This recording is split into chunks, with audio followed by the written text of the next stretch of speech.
11 ফেব্রুয়ারি শনিবার। নির্বীজ সমাধি কি? কথামৃত পাঠকালে যেখানে শ্রীরামকৃষ্ণ যখন সমাধির কথা বলছিলেন, সেই প্রসঙ্গে শ্রী জীবনকৃষ্ণ বললেন, আচ্ছা, নির্বীজ সমাধি কাকে বলে বলতে পারিস? ব্রেনে যা কিছু ভোগের বীজ আছে সেসব যখন পুড়ে যায় তাকেই নির্বীজ সমাধি বলে। এই কিন্তু দেখা যায়, মাথার মধ্যে দাউ দাউ করে আগুন জ্বলছে, বেষ্টির সাধনের সময় দেখা যায়। এর সঙ্গে সমষ্টিগত সাধনের কোনো সম্পর্ক নেই। এক সময় লেখা আছে কথামৃতে নির্বীজ সমাধি। এখন নির্বীজ সমাধি ঠাকুর বলেননি কি? কারণ কাকে বলবেন? ওই একই কথা, কাকে বলবেন কেউ এটা বুঝতে পারবে না। আর এক রকম সমাধি আছে নির্বীজ সমাধি, এইটুকু বলে ছেড়ে দিয়েছেন। এই কথাটার মধ্যে দিয়ে আমরা বুঝতে পারছি যে ঠাকুর জানতেন, ঠাকুর জিনিসটা জানতেন। নির্বীজ সমাধি হ্যাঁ, কি করে জানতেন? ওই যে মাথার মধ্যে দাউ দাউ করে আগুন জ্বলছে, সহস্রার থেকে কণ্ঠ পর্যন্ত আগুন জ্বলে যাওয়া, পুড়ে গেল, বীজ পুড়ে গেল। ঠাকুরের কোন কথা? আরো কথা, সিধানো ধান পুতলে গাছ হয়। অর্থাৎ মাথার ওই সেলগুলো সব পুড়ে গেছে। বীজের তো সেল থাকে, যে সেল নিচে নামে বাইরে সন্তানের সৃষ্টি করে, সন্তানের জন্ম দেয়, সেই সেল, সেই বীজের সেল পুড়ে গেছে। পুড়ে গেছে মানে কি? অক্সিডাইজড হয়ে গেছে, ছাই হয়ে গেছে।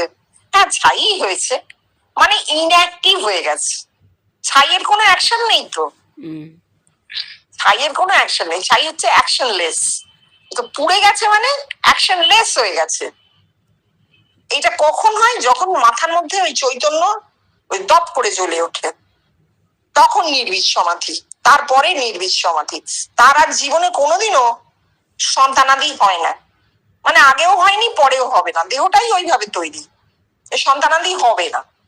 রেতো মাথায় গেল, আত্মায় পরিণত হলো, দেখা হলো, তারপর মাথার মধ্যে টপ করে আলো জ্বলে উঠলো, চৈতন্য সাক্ষাৎকার হলো, পুরো মাথাটা জ্যোতির্ময় হয়ে গেল।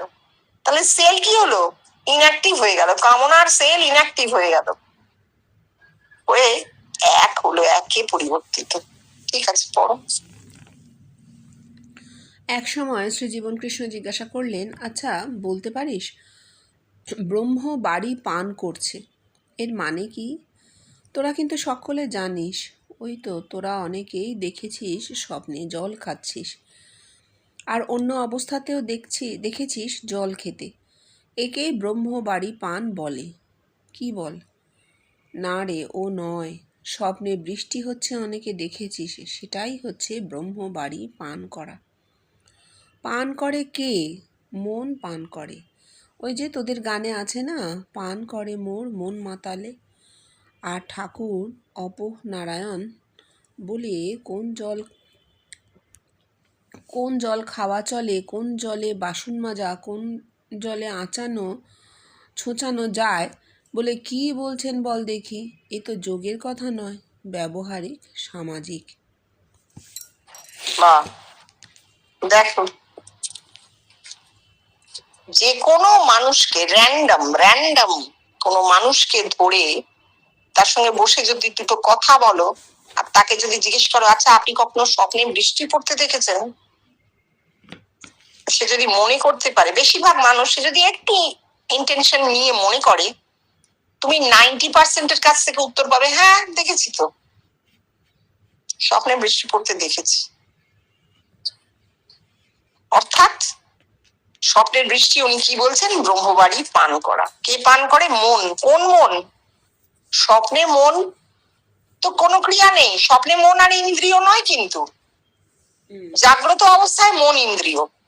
স্বপ্নে মন, বুদ্ধি, চিত্ত, অহংকার সব ঘুমিয়ে পড়েছে, সমস্ত ঘুমিয়ে পড়েছে। মন শুদ্ধ মনে পরিবর্তিত হয়ে গেছে। সেই শুদ্ধ মনে যদি স্বপ্নে বৃষ্টি পড়তে দেখা যায়, তাহলে তা ব্রহ্মবাড়ি। কেন? একটা খুব সোজা জিনিস আছে। জীবনকৃষ্ণ যখন প্রাণময় কোষ দর্শন করেছিলেন, তিনি পেটের ডান দিকে, তলপেটের ডান দিকে স্বচ্ছ নীলাভ জলে কলকল করছে জল দেখেছিলেন, যেন জ্যোৎস্না পড়েছে এমন জল দেখেছিলেন। সংকলিত হচ্ছে, আত্মার সংকলন শুরু হয়েছে। প্রাণময় কোষে জল কোথায়? তল পেটে ডান দিকে। সেই এক জল, তাহলে জলটা কোথায় থাকে? মাটিতে থাকে, পুকুরে, নদীতে, নালাতে, খালে, বিলে, সাগরে। আমরা কিন্তু চাইলে একটা পুকুর কেটে নিতে পারি, কিন্তু চাইলে বৃষ্টি ঝরাতে পারি না। বৃষ্টি ইজ সো ন্যাচারাল। এমনকি আমাদের বাড়ির সামনে দিয়ে যে গঙ্গা বয়ে যাচ্ছে, খনা বলেছিলেন ভগার খাত, অর্থাৎ ভগীরথ এই গঙ্গাটি কেটেছিলেন, খাল খনন করেছিলেন। কেন? রাজমহল পাহাড়ের পর যেই গঙ্গা ঘুরে গেছে, তারপর এই সমতলে নেমেই গঙ্গা চারিদিকে বইতে শুরু করে দিয়েছিল অজস্র তার ধারা। এবং আজকে আমরা যে দক্ষিণবঙ্গটা দেখতে পাই, একটা সময় এটা পুরোটাই বদ্বীপ ছিল, গঙ্গার ওই গঙ্গা বিধৌত অঞ্চল, যার প্রচুর শাখা প্রশাখা একে প্রায় নিমজ্জিত করে রাখতো, বর্ষায় দেখতে পাওয়া যেত না। এই যে অবস্থাটা, এইটা থেকে যাতে মুক্তি হয়, তাই জন্য ভগীরথ হোক বা যে কোনো একজন রাজা ভগীরথ নামে, তখন তো রাজারাই ছিলেন, তিনি এই খালটি খনন করেন, যে একটি খাল দিয়ে গঙ্গা বয়ে যাক। একটি, তাও পুরোটা কন্ট্রোল হয় না, একটা পদ্মা হয়ে ঢুকে যায় বাংলাদেশের দিকে, আর একটা নেমে যায়। ভাগীরথী নামটা তাই জন্য ভগীরথ থেকে, পদ্মার নাম কিন্তু ভাগীরথী নয়, এই গঙ্গার নাম ভাগীরথী। কেন? ভগীরথ থেকে। তাহলে এইগুলো মানে আমরা করতে পারি, ম্যানমেড হতে পারে, কিন্তু বৃষ্টি ম্যানমেড হবে না। ও করছে এখন নানা রকম কেমিক্যাল দিয়ে, কিন্তু প্রাকৃতিক যে বৃষ্টিপাত, যে আপনা থেকে যে বৃষ্টি পড়ে, তা প্রকৃতিতেই হয়, নেচারে হয়, অত্যন্ত ন্যাচারাল, তাকে মানুষ করতে পারে না। তাই জন্য বৃষ্টি প্রাকৃতিক। স্বপ্নে বৃষ্টি দেখা মানে আপনা থেকে যে জল নিচে থাকার কথা, সেই জল মাথায় গেছে। যা কিছু মাথায় যায় তা কিন্তু তৎক্ষণাৎ ব্রহ্মে পরিবর্তিত হয়, তাই ওইটি ব্রহ্মবাড়ি। স্বপ্নে পুকুর দেখা, মাথার উপরে আমরা দেখি বাড়ি দিয়ে একটা লম্বা বাড়ি উঠছে একদম ছাদের উপরে উঠে, লম্বা মানে অদ্ভুত মনুমেন্টের মতো বাড়ি, সিঁড়ি দিয়ে উঠে একদম ওপর তলায় গিয়ে ছোট্ট ছাদ, তার মধ্যে একটা বিরাট পুকুর, সেই পুকুরে আবার মাছ খেলা করে বেড়াচ্ছে। অদ্ভুত, এগুলো দেখা যায়, অনেকেই দেখে এই ধরনের। এই মাথায় পুকুর দেখা, এটা হচ্ছে ব্রহ্মবাড়ি। আর স্বপ্নে বৃষ্টি দেখা হচ্ছে সেই ব্রহ্মবাড়ি দেহে নামছে, মাটিতে পড়ছে, তো মাটি মানে তো দেহ, ব্রহ্মবাড়ি দেহে নামছে। কি হবে? স্নিগ্ধ হবে, মানুষের জীবনকে স্নিগ্ধ করে। এবার ঠাকুর যে বলছেন আপনারায়ণ, বাসন মাজা, জল আছে, এগুলো ব্যবহারিক সামাজিক, এত যোগের কথা নয়, উনি কেটেই দিয়েছেন, তাই ওই আলোচনায় আর গেলাম না।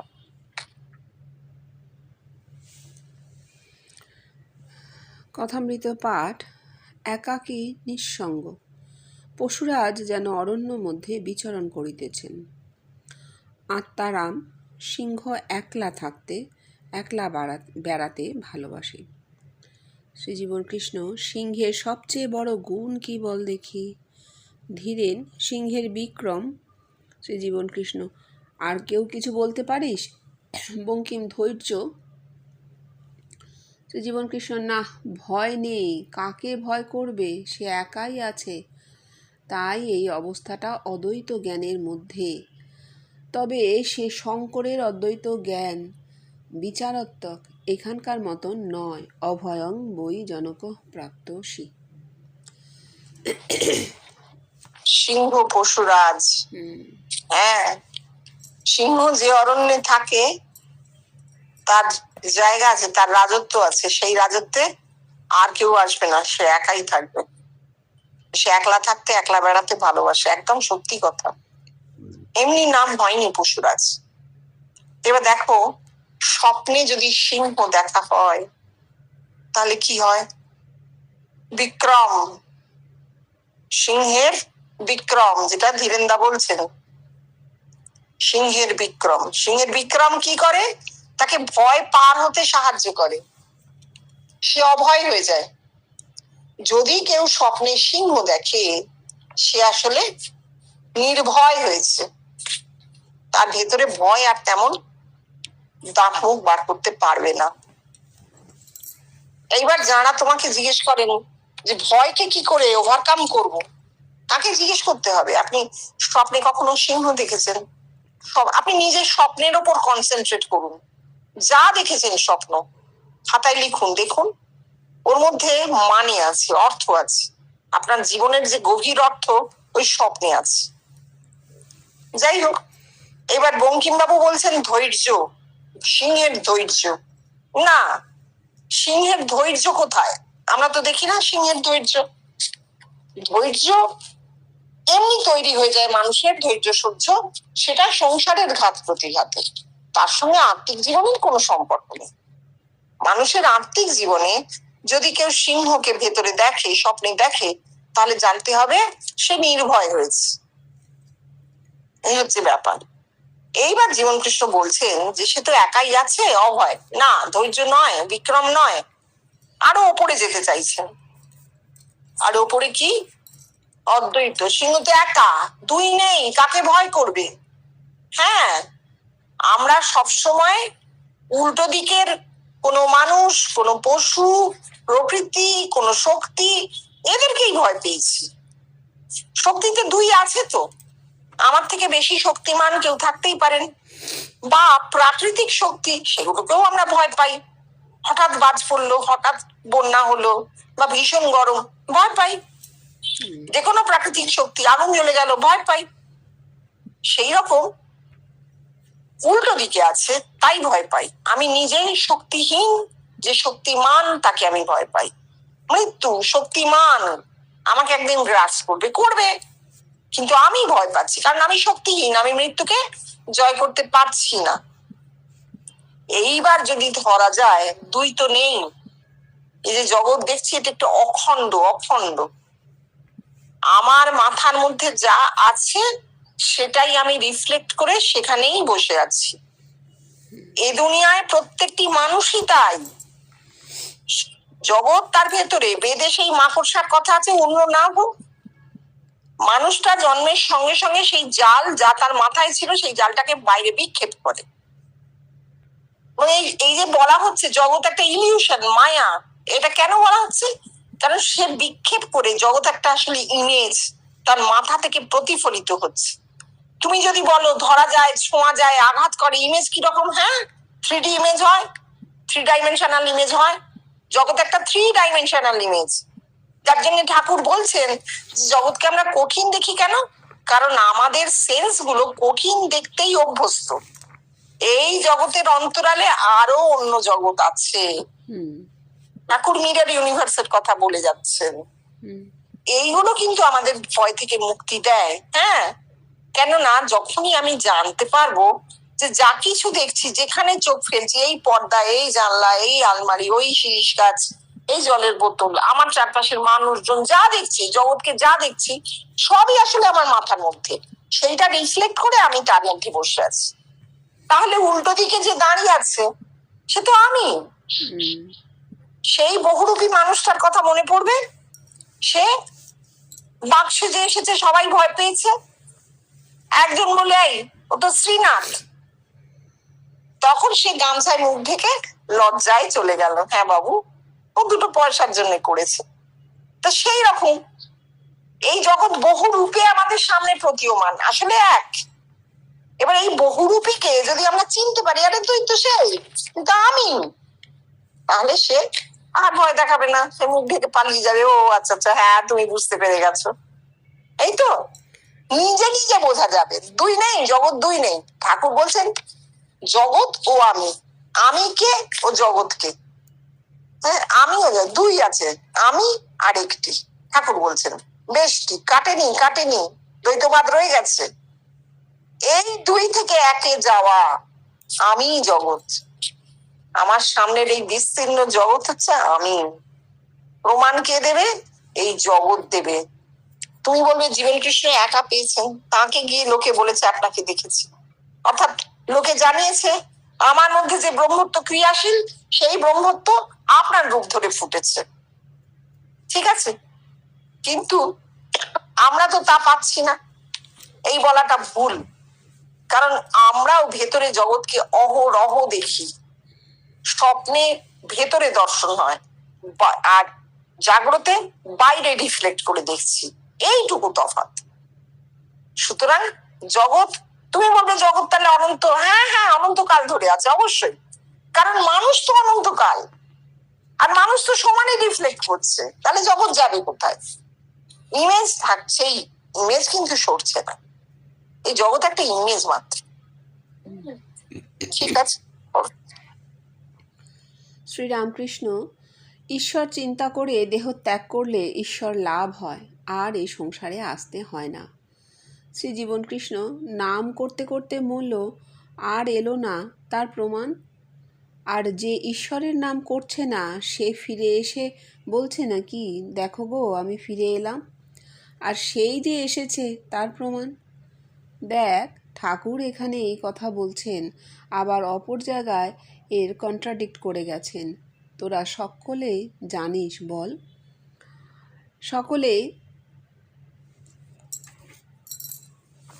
সকলকে চিন্তিত দেখে শেষে বললেন, ওরে দুটি মাত্র কথায়, ম মানে ঈশ্বর, রা মানে জগৎ।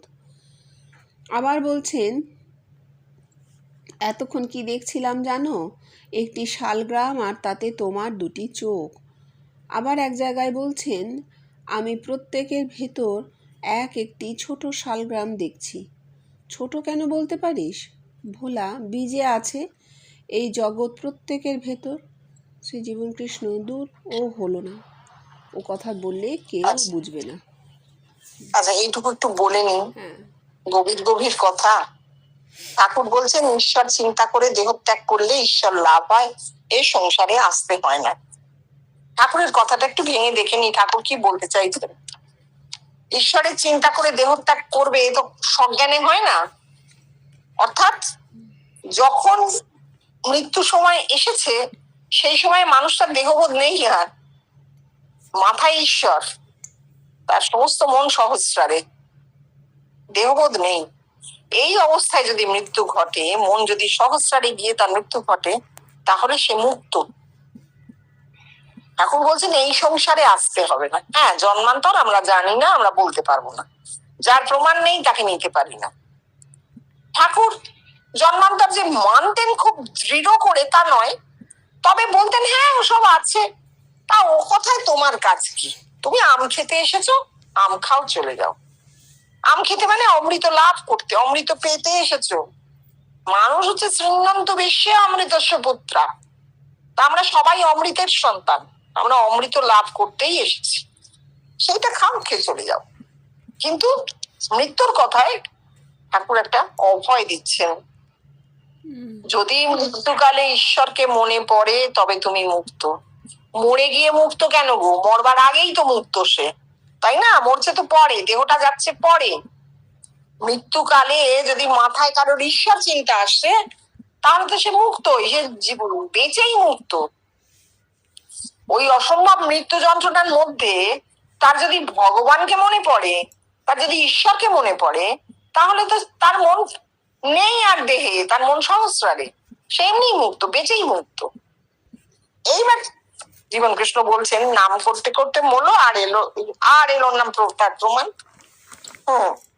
আগেকার দিনে কি হতো, কেউ মারা যাচ্ছে, শুয়ে রেখেছে, তাকে উঠোনে বার করে দেওয়া হতো, তুলসী তলায় বার করে শুয়ে রাখা আছে। মারা যায়নি তখনও, যাচ্ছে, শ্বাস উঠেছে, আর পাঁচজনে ঘিরে ধরে কে গীতা পাঠ করছে, কে হরিনাম করছে হাততালি দিয়ে, এইসব। কেন? কানে তার ব্রহ্ম নাম শোনানো হচ্ছে, মারা যাচ্ছে তো। কিন্তু যে যাচ্ছে, যে ব্যক্তি মারা যাচ্ছে, তার যদি মন দেহে লিপ্ত হয়ে থাকে, তার যদি মৃত্যু যন্ত্রণা হতে থাকে, ও নাম তার কান দিয়ে মাথায় যাবে না। যদি তার মন একেবারে নির্লিপ্ত হয়ে যায় এবং সত্যি সত্যি সহস্রারে যায়, তবে বাইরে থেকে নাম করার কোনো দরকারই নেই, তার মন তো সহস্রারে বসেই আছে। ঠিক আছে, দুই ক্ষেত্রেই জিনিসটা ভুল। এইবার উনি বলছেন, সকলকে বলছে, দেখ ঠাকুর যে বলছেন অপর জায়গায় কন্ট্রাডিক্ট করেছেন। এই যে মরার কালে হরির নামটা, এটা তো উনি কন্ট্রাডিক্ট করেছেন, সেটা কোথায় কেউ বলতে পারছে না, বলা সম্ভবও নয়। এখানে তোমার ওই লেখার মধ্যে ঠাকুরের একটা কথা বাদ গেছে, মানে ঈশ্বর, না মানে জগৎ। বলছেন কি দেখছি আর জানো, ব্রহ্মাণ্ড একটি শালগ্রাম। শুধু শালগ্রাম নয় কিন্তু, ব্রহ্মাণ্ড একটি শালগ্রাম, এটা একটা বিরাট কথা। ঠাকুর ব্রহ্মাণ্ড দেখছেন, লোকে বলবে এত বড়, বিরাট মুখ হাঁ করবে, বলবে এত বড় জগৎ। না, জগতের দুটি রূপ আছে, একটি বিন্দু আর বিন্দুর অপপ্রান্তে অনন্ত। ঠাকুর যখন ব্রহ্মাণ্ডকে দেখছেন তখন তা বিন্দু, আর তার মধ্যে দেখছেন তোমার দুটি চক্ষু। কাকে বলছেন? মাস্টারমশাইকে। মাস্টারমশাই চোখ দুটো কেন? মাস্টারমশাই যা দেখেছেন সমস্ত লিখে রেখে গেছেন। কথামৃত একটি দৈবী বই, ঠাকুরের দর্শন প্রসূত। মাস্টারমশাইয়ের কি ক্ষমতা কথামৃত লিখবেন, বারবার বলেছেন এ আমার জন্য, এ আমার দ্বারা হতো না, ঠাকুর চেয়েছেন তাই হয়েছে। ঠাকুরের দর্শন প্রসূত বই হচ্ছে কথামৃত।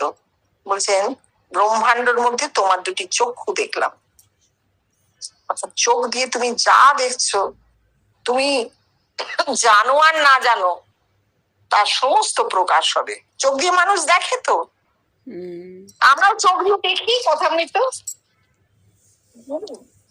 এইটা হচ্ছে ব্যাপার। এইবার বলছেন সবার দিকে তাকিয়ে যখন ঠাকুর বলছেন আমি প্রত্যেকের ভিতরে একটি একটি ছোট শালগ্রাম দেখছি। ছোট কেন বলতে পারিস? ভোলা বলছে বীজে আছে এই জগৎ প্রত্যেকের ভেতর। এবার উনি কি বলছেন পড়ো, তারপরে এই জায়গাটা বলবো। ভোলা তখন আবার বলতে লাগলো, জগৎ ইন এমব্রয়, সকলের সকলের। ভোলাকে কথা শেষ করতে না দিয়েই শ্রী জীবনকৃষ্ণ বিরক্ত হয়ে বললেন, দূর দূর, ও নয় রে বাবা। বললেন আন্ডার ডেভেলপড কন্ডিশনে রয়েছে প্রতিটি মানুষের ভেতর সেই জগৎ, মানে তাতে 3 কালই রয়েছে, অতীত, বর্তমান, ভবিষ্যৎ। প্রত্যেকের মানুষের ভেতরেই তাই। মরে গিয়ে ফিরে আসে কিনা তার কোনো প্রমাণ পাওয়া যায় না, কিন্তু জগৎ যে প্রত্যেকের ভেতরে তার প্রমাণ পাওয়া যায়। তোরা সকলে দেখেছিস স্বপ্নে কোনো একটা জায়গায় গেছিস, ওই অত বড় জায়গাটা তোর মাথার ভেতর ধরলো কি করে? পার্ট ফর দ্য হোল হয়ে যাচ্ছে। জগৎ যে তোর ভেতর তার প্রমাণ হলো এই। মরে গিয়ে ফিরে আসা একটা অবাস্তব কল্পনা মাত্র। ওরে এই করে করে যে মানুষ ব্রহ্ম তাকে মৃত করে রেখেছে। এই জীবনটাই সব, এর পরে আর কিছু নেই। মহতি বিনষ্টি। কি অপূর্ব! ঠাকুরের কথার অর্থ ধরা আমাদের পক্ষে সত্যি অসম্ভব। এই যে কাজটি উনি করে রেখে গেছেন, আর আমরা সেটা পড়ছি, শুনছি, বারবার ভাবছি, মাথায় তার অ্যাকশন হচ্ছে। কেননা মানুষের মাথায় ব্রহ্মত্বের সেল জায়গা করে নিয়েছে। ইভলিউশনে যে সেল ছিল না সেই সেল জন্মে গেছে। যেমন ল্যাজ ছিল, ল্যাজ খসে গেছে, তেমন মানুষের মাথায় ব্রহ্মত্বের সেল তৈরি হয়ে গেছে। এইটা ঠাকুর বলছেন তোমাদের মধ্যে, সবার মধ্যে ছোট ছোট শালগ্রাম দেখছি। অর্থাৎ মানুষ সে ব্রহ্মাণ্ডকে বহন করছে তার মাথায়। প্রত্যেকটা মানুষের মাথায় অনন্ত, ব্রহ্মাণ্ড মানে তো অনন্ত, প্রত্যেকটা মানুষের মাথায় অনন্ত। ছোট কেন? প্রিম্যাচিওর কন্ডিশনে আছে। ইভলিউশনের যে স্টেজে আমরা আছি সেখানে মানুষের এই অনন্ত অবস্থাটি প্রিম্যাচিওর কন্ডিশনে আছে, আন্ডার ডেভেলপড। তাহলে আমাদের কি দুঃখের কথা সেটা? না, দুঃখ এখানে নেই, দুঃখের কোনো জায়গাই নেই। কারণ বিবর্তন, মানুষের অগ্রগতির যে ইতিহাস, সেখানে যে মানুষ যেখানে যখন দাঁড়াচ্ছে সেইটাই তার পক্ষে শক্তি। সত্যি একক ব্যক্তির জন্য এই সময়টা, তোমার আমার ক্ষেত্রে এই সময়টাই সত্যি। এখন যা ঘটছে, লিভিং ইন দ্য প্রেজেন্ট, এই সময়ে দাঁড়িয়ে যা ঘটছে এটাই সত্যি। তো সেই সত্যিটা আমরা দেখতে পাচ্ছি। যে আমাদের মধ্যে অনন্ত আছে, স্বপ্নে তার প্রকাশ ঘটে, কিন্তু ফিজিক্যাল কন্ডিশনে জাগ্রত অবস্থায় সেই অনন্তকে অনুভব করবার আমাদের এখনো অবস্থা তৈরি হয়নি। এইটা হচ্ছে আন্ডার ডেভেলপড কন্ডিশন।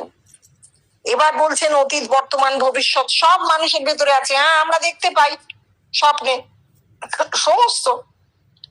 এইটা বলে উনি আমাদের আশ্বস্ত করছেন যে এই যে তোরা স্বপ্নে অতীত বর্তমান ভবিষ্যৎ সব দেখতে পাস,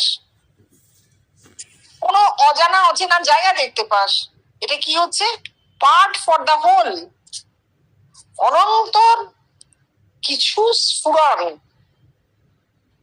হোল বললেই অখণ্ড বোঝায়, অখণ্ড বললেই আমরা না গোল বল খুঁজি না, না, অখণ্ড কোনো গোল বল নয়, তার কোনো সীমা পরিসীমা নেই, তা নয়। অখণ্ড সেই অনন্ত, ইনফাইনাইট। এই ইনফিনিটির কিছু স্ফুরণ আমাদের স্বপ্নে হয়, তখন আমরা জানতে পারি আরে তাই তো। একে বলে ব্রহ্মজ্ঞানের ফুটকাটা, ব্রহ্মজ্ঞানের ফুটকাটা। তখন আমরা বুঝতে পারি যে হ্যাঁ, অনন্ত আছে, আমার মধ্যেই আছে, স্বপ্নে দেখলাম কি করে না হলে। এটা উনি বুঝিয়ে দিয়ে গেছেন আমাদের। হ্যাঁ, আন্ডার ডেভেলপডই আছে, ঠাকুর ঠিক বলেছেন। প্রত্যেকের মধ্যে ছোট ছোট শালগ্রাম দেখছি, অর্থাৎ প্রত্যেকটা মানুষ মাথায় ব্রহ্মাণ্ডকে বহন করছে, but in under developed condition, in pre mature condition বলতে পারো। আন্ডার ডেভেলপ বললে একটু কষ্ট হবে মনে। Pre mature condition, pre mature বললে কি হবে? ম্যাচিওরিটির জায়গা আছে, ম্যাচিওর হবে, ম্যাচিওর হবে, ইভলিউশনে একদিন ম্যাচিওর হবে। তারপর বলছেন মরে গিয়ে মুক্তি একটা কল্পনা। হ্যাঁ, অবাস্তব কল্পনা মানুষ করেছে, কি করবে?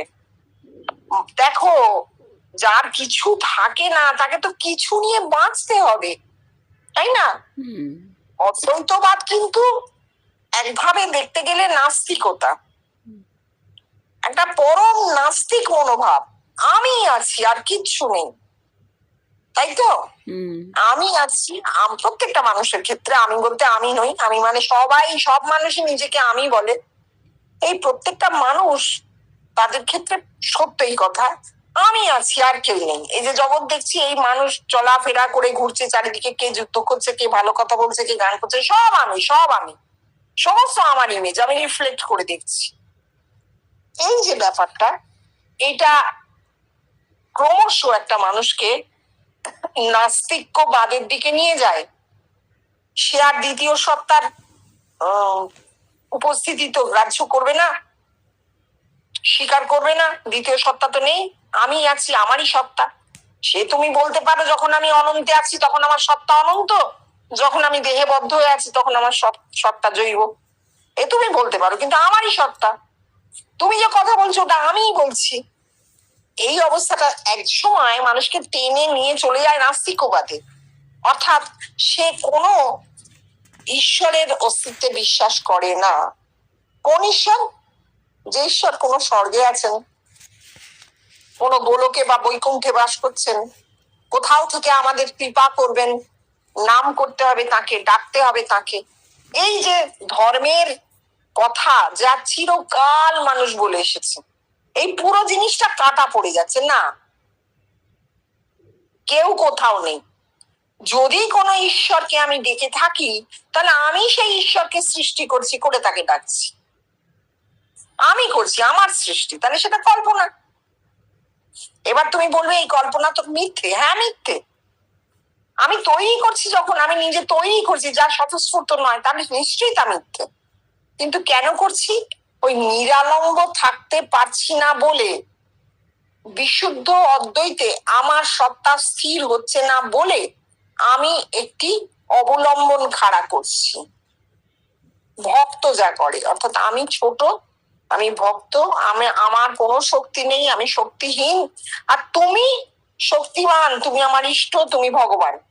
আমি তোমাকেই সব সারেন্ডার করে দিলাম, আমি আত্মসমর্পণ করলাম তোমার কাছে, তুমি আমাকে উদ্ধার করবে, রক্ষা করবে, সব করবে। এটা একটা কামনা। এই কামনা মানুষ কখন করে? যখন সে ভীত, সন্ত্রস্ত, অরক্ষিত অবস্থায় থাকে, ভয় পায়, তখন। আর যখন সে নির্ভয় হয় তখন অভয়ং বৈ জনক প্রাপ্ত হসি, জনক তুমি অভয় পদ প্রাপ্ত হয়েছ, অর্থাৎ ভয় নেই, একাই আছে, প্রত্যেকটা মানুষ একাই থাকে। হ্যাঁ, জন্মের আগের অবস্থা, মৃত্যুর পরের অবস্থা আমাদের দেহের অবস্থা নয় বলে আমরা সেটা বলতে পারি না। দেহ হয়েছে, দেহ ভেঙে যাবে, তাতে কিচ্ছু এসে যায় না, কিন্তু পরম যে সত্তাটি সেটি অবিনশ্বর, অবিনশ্বর, এবং প্রত্যেকটি মানুষ সেই অবিনশ্বর সত্তাকে বহন করছে। সেই এক সত্তা, কোনো খণ্ড বিখণ্ড নেই, তোমার মধ্যে এক টুকরো আমার মধ্যে এক টুকরো না, এরকম নয়, কারণ একই জগৎ আমরা রিফ্লেক্ট করে বসে আছি তার মধ্যে, এই গোটাটা জুড়ে অখণ্ড।